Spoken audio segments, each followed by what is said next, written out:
ꯏꯄꯦꯛ TV ꯅ꯭ꯌꯨꯁꯅ ꯑꯗꯣꯝꯕꯨ ꯇꯔꯥꯝꯅ ꯑꯣꯛꯆꯔꯤ꯫ ꯃꯅꯤꯄꯨꯔꯒꯤ ꯒꯕꯔꯅꯔ ꯑꯖꯣꯏ ꯀꯨꯃꯥꯔ ꯕꯥꯂꯥꯅ ꯍꯧꯈꯤꯕ ꯐꯦꯕ꯭ꯔꯨꯋꯥꯔꯤꯒꯤ ꯇꯥꯡ 10ꯗ ꯆꯦꯔꯣꯜ ꯑꯃ ꯊꯣꯛꯇꯨꯅ ꯃꯤꯌꯥꯝ ꯃꯔꯛꯇ ꯂꯩꯔꯤꯕ ꯂꯣꯟꯅ ꯌꯥꯗꯕ ꯈꯨꯠꯂꯥꯏꯁꯤꯡ ꯆꯌꯣꯜ ꯑꯃꯒꯤ ꯃꯅꯨꯡꯗ ꯄꯤꯈꯠꯂꯛꯅꯕ ꯃꯇꯝ ꯊꯥꯈꯤꯕ ꯂꯩꯈ꯭ꯔꯦ꯫ ꯒꯕꯔꯅꯔꯅ ꯄꯤꯈꯤꯕ ꯃꯇꯝ ꯑꯗꯨ ꯍꯧꯈꯤꯕ ꯐꯦꯕ꯭ꯔꯨꯋꯥꯔꯤꯒꯤ ꯇꯥꯡ 13ꯇ ꯂꯣꯏꯈ꯭ꯔꯕ ꯃꯇꯨꯡꯗ ꯃꯅꯤꯄꯨꯔꯒꯤ ꯇꯣꯉꯥꯟ ꯇꯣꯉꯥꯟꯕ ꯇꯝꯄꯥꯛꯀꯤ ꯃꯐꯝ ꯀꯌꯥꯗ ꯃꯅꯥꯛ ꯅꯛꯄ ꯄꯨꯂꯤꯁ ꯁ꯭ꯇꯦꯁꯟꯁꯤꯡꯗ ꯅꯣꯡꯃꯩ ꯌꯥꯎꯅ ꯂꯥꯟꯗ ꯁꯤꯖꯤꯟꯅꯕ ꯃꯆꯥꯛ ꯀꯌꯥ ꯄꯤꯈꯠꯅꯔꯛꯈꯤꯕꯁꯨ ꯂꯩꯈ꯭ꯔꯦ꯫ ꯃꯁꯤꯗ ꯅꯠꯇꯅ ꯑꯔꯥꯝꯕꯥꯏ ꯇꯦꯡꯒꯣꯜꯒꯤ ꯃꯥꯏꯀꯩꯗꯒꯤꯁꯨ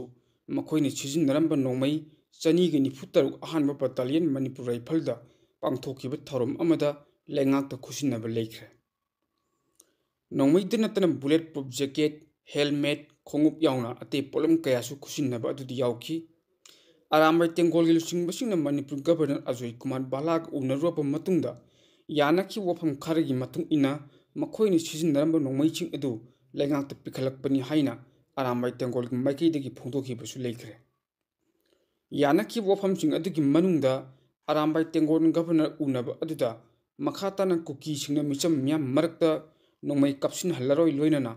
ꯃꯈꯣꯏꯅ ꯇꯥꯜꯂꯤꯕ ꯇꯣꯈꯥꯏꯕ ꯂꯩꯉꯥꯛ ꯄꯤꯕꯒꯤ ꯋꯥꯐꯝ ꯂꯩꯇꯦ ꯍꯥꯏꯅ ꯐꯣꯡꯗꯣꯔꯛꯄꯗꯒꯤ ꯈꯨꯠꯂꯥꯏ ꯄꯤꯈꯠꯅꯕ ꯐꯤꯔꯦꯞ ꯑꯁꯤ ꯂꯧꯔꯛꯈꯤꯕꯅꯤ ꯍꯥꯏꯅ ꯐꯣꯡꯗꯣꯛꯄꯒꯤ ꯋꯥꯐꯝꯁꯨ ꯂꯩꯈ꯭ꯔꯕꯅꯤ꯫ ꯃꯅꯤꯄꯨꯔꯗ ꯐꯦꯕ꯭ꯔꯨꯋꯥꯔꯤ ꯇꯥꯡ 12ꯗꯒꯤ ꯄ꯭ꯔꯁꯤꯗꯦꯟꯠꯅ ꯔꯨꯜ ꯊꯝꯈ꯭ꯔꯕ ꯃꯇꯨꯡꯗ ꯏꯔꯥꯡ ꯑꯁꯤ ꯑꯅꯧꯕ ꯃꯌꯣꯜ ꯑꯃꯗ ꯂꯥꯛꯄꯒꯨꯝ ꯃꯤꯌꯥꯝꯅ ꯐꯥꯎꯅꯔꯤ꯫ ꯒꯕꯔꯅꯔꯅ ꯃꯤꯌꯥꯝ ꯃꯔꯛꯇ ꯂꯩꯔꯤꯕ ꯈꯨꯠꯂꯥꯏꯁꯤꯡ ꯄꯤꯈꯠꯂꯛꯅꯕ ꯑꯄꯤꯜ ꯇꯧꯈꯤꯕꯗ ꯅꯠꯇꯅ ꯂꯣꯅ ꯌꯥꯗꯕ ꯃꯑꯣꯡꯗ ꯀꯨꯀꯤꯁꯤꯡꯅ ꯅꯦꯁꯅꯦꯜ ꯍꯥꯏꯋꯦꯁꯤꯡꯗ ꯍꯥꯡꯂꯝꯕ ꯆꯦꯛꯄꯣꯁꯠꯁꯤꯡꯁꯨ ꯃꯊꯪ ꯃꯊꯪ ꯂꯧꯊꯣꯛꯄ ꯍꯧꯔꯛꯂꯤ꯫ ꯃꯁꯤꯒꯤ ꯃꯅꯨꯡ ꯆꯟꯅ ꯀꯥꯡꯄꯣꯛꯄꯤ ꯗꯤꯁꯇ꯭ꯔꯤꯛꯀꯤ ꯒꯝꯒꯤ ꯐꯥꯏ ꯅꯦꯁꯅꯦꯜ ꯍꯥꯏꯋꯦ 2 ꯏꯝꯐꯥꯜ ꯗꯤꯃꯥꯄꯨꯔ ꯂꯝꯕꯤꯗ ꯍꯥꯡꯂꯝꯕ ꯌꯥꯝꯅ ꯃꯔꯨꯑꯣꯏꯕ ꯏꯂꯤꯒꯦꯜ ꯆꯦꯛꯄꯣꯁꯠ ꯑꯃꯁꯨ ꯂꯧꯊꯣꯛꯈ꯭ꯔꯦ꯫ ꯑꯁꯨꯝꯅ ꯑꯍꯣꯡꯕ ꯀꯌꯥ ꯄꯨꯔꯛꯄ ꯑꯁꯤ ꯑꯐꯕ ꯈꯣꯡꯊꯥꯡꯅꯤ ꯍꯥꯏꯅ ꯃꯤꯌꯥꯝꯅ ꯊꯥꯒꯠꯅꯔꯤ꯫ ꯆꯩꯔꯛ ꯑꯁꯤꯗ ꯃꯤꯌꯥꯝ ꯃꯔꯛꯇ ꯂꯩꯔꯤꯕ ꯈꯨꯠꯂꯥꯏꯁꯤꯡ ꯄꯤꯈꯠꯂꯛꯅꯕ ꯃꯅꯤꯄꯨꯔꯒꯤ ꯒꯕꯔꯅꯔ ꯑꯖꯣꯏ ꯀꯨꯃꯥꯔ ꯕꯥꯂꯥꯅ ꯊꯥꯈꯤꯕ ꯅꯨꯃꯤꯠ 9ꯅꯤ ꯑꯗꯨꯗꯒꯤ ꯑꯇꯣꯞꯄ ꯅꯨꯃꯤꯠ 9ꯅꯤ ꯑꯃꯒ ꯑꯃꯨꯛ ꯃꯇꯝ ꯄꯤꯗꯨꯅ ꯃꯥꯔꯆꯀꯤ ꯇꯥꯡ 6 ꯐꯥꯎꯕꯒꯤ ꯃꯅꯨꯡꯗ ꯈꯨꯠꯂꯥꯏꯁꯤꯡ ꯃꯔꯤ ꯂꯩꯅꯕ ꯁ꯭ꯇꯦꯠꯀꯤ ꯃꯤꯍꯨꯠꯁꯤꯡꯗ ꯄꯤꯈꯠꯂꯛꯅꯕ ꯑꯃꯨꯛꯀ ꯍꯟꯅ ꯆꯦꯔꯣꯜ ꯑꯃꯁꯨ ꯊꯣꯛꯂꯛꯄ ꯂꯩꯈ꯭ꯔꯦ꯫ ꯒꯕꯔꯅꯔꯅ ꯈꯨꯠꯂꯥꯏ ꯄꯤꯈꯠꯅꯕ ꯃꯇꯝ ꯁꯥꯡꯗꯣꯛꯈꯤꯕꯒꯤ ꯑꯍꯥꯟꯕ ꯅꯨꯃꯤꯠꯇ ꯏꯝꯐꯥꯜ ꯏꯁꯀꯤ ꯁꯒꯣꯜꯃꯥꯡ ꯄꯨꯂꯤꯁ ꯁ꯭ꯇꯦꯁꯟꯒꯤ ꯃꯅꯨꯡ ꯆꯟꯕ ꯀꯣꯡꯕ ꯃꯔꯨ ꯂꯩꯐꯝ ꯂꯦꯟꯗ ꯂꯝꯇꯥ ꯅꯣꯡꯃ ꯄꯥꯟꯕꯒꯤ ꯂꯥꯏ ꯈꯨꯔꯨꯝꯅꯅꯕ ꯁꯦꯀ꯭ꯌꯨꯔꯤꯇꯤꯒꯤ ꯄꯔꯁꯣꯅꯦꯜꯁꯤꯡꯅ ꯉꯥꯛ ꯁꯦꯜꯂꯒ ꯆꯠꯊꯈꯤꯕ ꯃꯤꯆꯝ ꯃꯤꯌꯥꯝꯗ ꯀꯨꯀꯤ ꯈꯨꯠꯂꯥꯏ ꯄꯥꯏꯕꯁꯤꯡꯒꯤ ꯃꯥꯏꯀꯩꯗꯒꯤ ꯅꯣꯡꯃꯩ ꯔꯥꯎꯟ ꯀꯌꯥ ꯀꯥꯞꯁꯤꯜꯂꯛꯈꯤꯕ ꯑꯁꯤꯃꯛ ꯑꯆꯧꯕ ꯋꯥꯍꯪ ꯑꯃ ꯊꯣꯛꯂꯛꯂꯤ꯫ ꯇꯝꯄꯥꯛꯀꯤ ꯂꯝꯗ ꯃꯤꯌꯥꯝ ꯃꯔꯛꯇ ꯂꯩꯔꯝꯕ ꯈꯨꯠꯂꯥꯏꯁꯤꯡ ꯆꯌꯣꯜ ꯑꯃꯒꯤ ꯃꯅꯨꯡꯗ ꯈꯣꯝꯒꯠꯄ ꯌꯥꯕ ꯈꯣꯝꯒꯠꯈ꯭ꯔꯕ ꯃꯇꯨꯡꯗ ꯆꯤꯡꯒꯤ ꯂꯝꯗꯒꯤ ꯀꯨꯀꯤ ꯈꯨꯠꯂꯥꯏ ꯄꯥꯏꯕꯁꯤꯡꯅ ꯅꯣꯡꯃꯩ ꯔꯥꯎꯟ ꯀꯌꯥ ꯀꯥꯞꯁꯤꯟꯕꯗ ꯅꯠꯇꯅ ꯐꯖꯗꯕ ꯋꯥꯍꯩ ꯋꯥꯇꯥ ꯀꯌꯥ ꯁꯤꯖꯤꯟꯅꯗꯨꯅ ꯀꯔꯦꯝ ꯀꯊꯥꯏꯅꯔꯛꯏ ꯍꯥꯏꯔꯤꯕ ꯑꯁꯤꯅ ꯑꯆꯨꯝꯕ ꯑꯣꯏꯔꯝꯂꯕꯗꯤ ꯂꯩꯉꯥꯛꯅ ꯏꯔꯥꯡ ꯑꯁꯤ ꯂꯥꯛꯁꯤꯟꯅꯕ ꯂꯧꯈꯠꯂꯤꯕ ꯊꯕꯛꯁꯤꯡ ꯑꯁꯤ ꯆꯤꯡꯒꯤ ꯀꯨꯀꯤ ꯇꯥꯕ ꯃꯐꯝꯁꯤꯡꯗꯗꯤ ꯌꯧꯁꯤꯟꯕ ꯉꯝꯗ꯭ꯔꯕ꯭ꯔꯥ ꯍꯥꯏꯕꯒꯤ ꯋꯥꯍꯪ ꯊꯣꯛꯂꯦ꯫ ꯂꯩꯉꯥꯛ ꯋꯥꯌꯦꯜ ꯊꯧꯗꯥ ꯆꯠꯊꯕ ꯃꯇꯝꯗꯗꯤ ꯆꯤꯡ ꯑꯃꯁꯨꯡ ꯇꯝ ꯍꯥꯏꯕꯒꯤ ꯈꯦꯠꯅꯕ ꯂꯩꯒꯅꯤ ꯊꯥꯖꯗꯦ꯫ ꯂꯣꯒꯤ ꯃꯤꯠꯌꯦꯡꯗ ꯆꯤꯡꯒꯤ ꯂꯣꯟ ꯑꯃ, ꯇꯝꯒꯤ ꯂꯣꯟ ꯑꯃ ꯍꯥꯏꯗꯣꯛꯐꯝꯁꯨ ꯊꯣꯛꯇꯦ ꯍꯥꯏꯅ ꯂꯧꯏ꯫ ꯂꯣ ꯍꯥꯏꯕꯁꯤꯗꯤ ꯂꯥꯏꯔꯕ ꯏꯅꯥꯛ ꯈꯨꯟꯕ, ꯆꯤꯐ ꯃꯤꯅꯤꯁꯇꯔ ꯑꯣꯏꯔꯕꯁꯨ ꯄ꯭ꯔꯥꯏꯝ ꯃꯤꯅꯤꯁꯇꯔꯕꯨ ꯑꯣꯏꯔꯕꯁꯨ ꯃꯤꯆꯝ ꯑꯃꯒ ꯆꯞ ꯃꯥꯟꯅꯅ ꯌꯦꯡꯐꯝ ꯊꯣꯛꯏ꯫ ꯃꯔꯝ ꯑꯁꯤꯅ ꯃꯤꯆꯝ ꯃꯤꯌꯥꯝ ꯃꯔꯛꯇ ꯅꯣꯡꯃꯩ ꯀꯥꯞꯁꯤꯟꯗꯨꯅ ꯈꯠꯅꯕ ꯍꯧꯔꯤꯕ ꯀꯨꯀꯤ ꯃꯤꯂꯤꯇꯦꯟꯠꯁꯤꯡ ꯑꯗꯨꯒꯤ ꯃꯊꯛꯇ ꯂꯩꯉꯥꯛꯅ ꯀꯔꯝꯕ ꯊꯕꯛ ꯈꯔ ꯁꯣꯏꯗꯅ ꯂꯧꯈꯠꯂꯛꯄ ꯇꯥꯔꯕꯗꯤ ꯃꯤꯌꯥꯝꯅ ꯂꯩꯉꯥꯛꯇ ꯊꯝꯂꯤꯕ ꯊꯥꯖꯕ ꯁꯣꯏꯗꯅ ꯍꯦꯜꯂꯛꯀꯅꯤ꯫ ꯃꯗꯨ ꯅꯠꯇꯗꯨꯅ ꯊꯧꯗꯣꯛ ꯑꯗꯨꯗ ꯆꯦꯟꯅꯔꯤꯕꯁꯤꯡ ꯑꯗꯨꯕꯨ ꯀꯟꯈꯠꯂꯒ ꯃꯈꯣꯏꯒꯤ ꯃꯊꯛꯇ ꯑꯦꯛꯁꯟ ꯑꯃꯠꯇ ꯂꯧꯗꯕ ꯇꯥꯔꯕꯗꯤ ꯃꯤꯌꯥꯝꯅ ꯂꯩꯉꯥꯛ ꯑꯁꯤꯕꯨ ꯁꯣꯏꯗꯅ ꯋꯥꯔꯧꯅꯔꯛꯀꯅꯤ꯫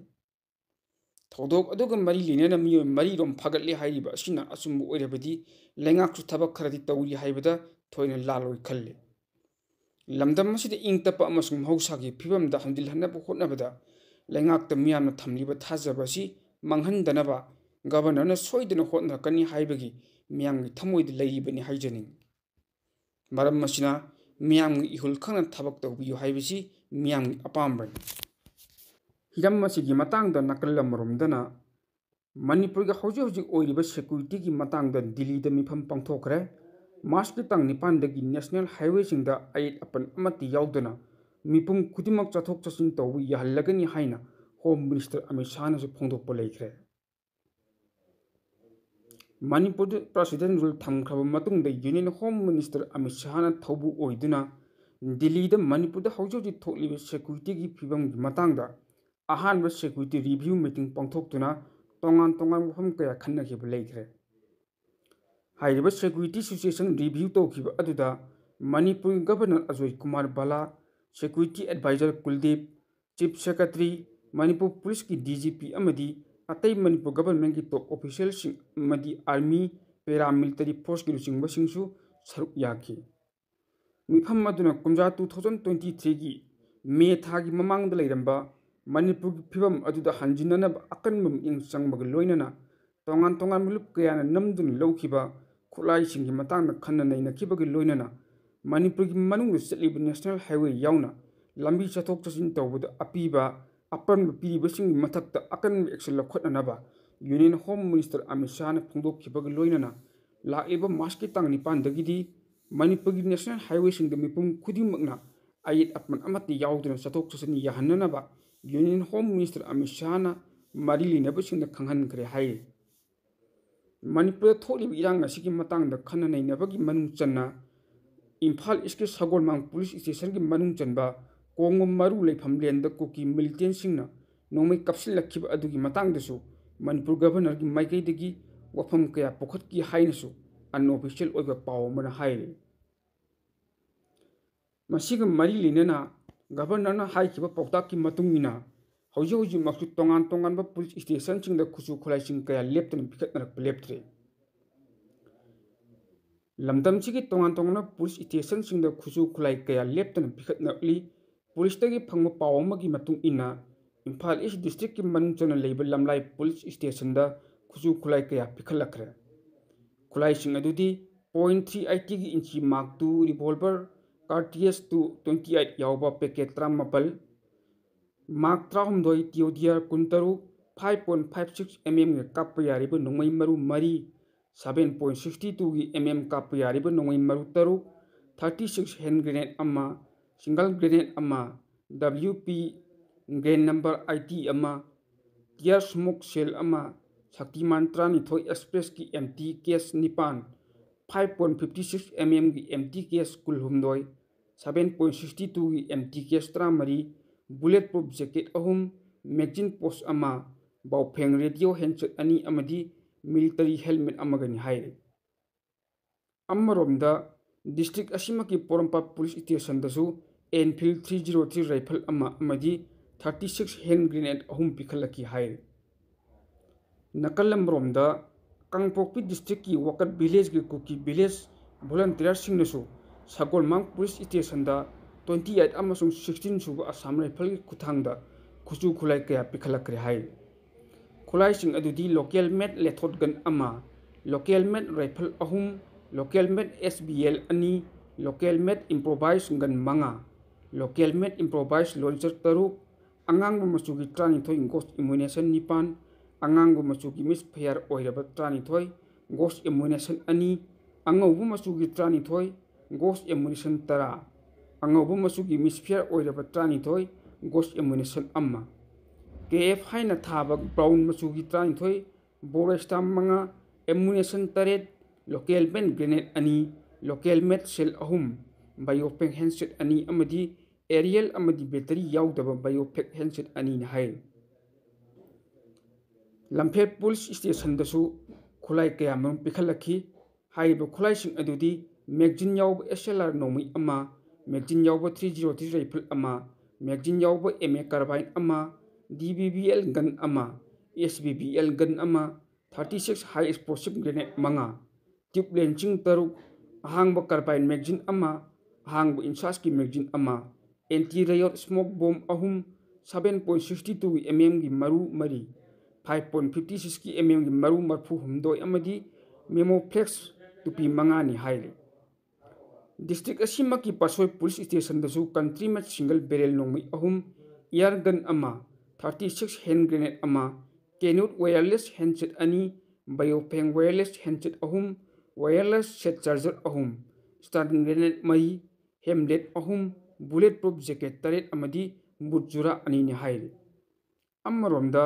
थौबाल डिस्ट्रिक्ट की SP ऑफिस दसु मैगजीन याउब 303 राइफल अनि मैगजीन याउदबा 303 राइफल अमा अमदी 36 हाई एक्सप्लोसिव ग्रेनेड अमा पिखलकपा लैखरे हाइरे। गवर्नरना हौखिबा तांग कुंदा चेरुल अमा थोक्तुना चिंग अमा सुंतंगी तोंगान तोंगानबा कम्युनिटी सिंगना पाइरिबा स्टेट फोर्स की अमारी लौखिबा मुनखिबसिंग याउना आईने यादब खुलाइसिंग नुमित तरेटनिगी मनुंगदा मनाक नकपदा लेबा